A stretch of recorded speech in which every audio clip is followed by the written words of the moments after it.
አሁን እኔም ብታገኙ ትበሉኛላችሁ ማለት ነው። አፖስቴት አልፎ እየሄደ ካያችሁ ሞርተድ ማለት ነው።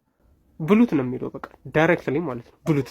ወገናችን ያነሳው ሐሳብ አንድ ሰው በእስልምና በጣም ሲርበው አማራጭ ካጣ የሰው ስጋ መብላት እንደሚቻል በህይወት ቢኖርም ካፊር ከሆነ ገሎ መብላት እንደሚቻል ነው። ማስረጃም አለው። መጀመሪያ አላህ የበክት ስጋ ሲቸግርህ መብላት ፈቅዷል።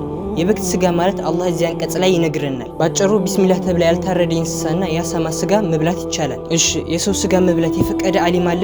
አዎ ሻፊዒ አንድ ሰው በጣም ርቦት ሊሞት ከደረሰ የሰው ስጋ በህይወት ቢኖርም ገሎ መብላት ይቻላል ብለዋል። ይህ ያሉበት ምክንያት የበክት ስጋ በችግር ጊዜ መብላት ስለሚፈቀድ ከሱ ጋር አያይዞ ነው።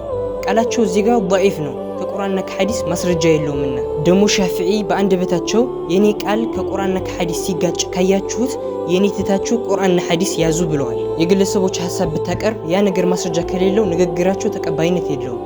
ሙሉውን ቪዲዮ ከፈለጋችሁ ሜንሽን አድርጌዋለሁ።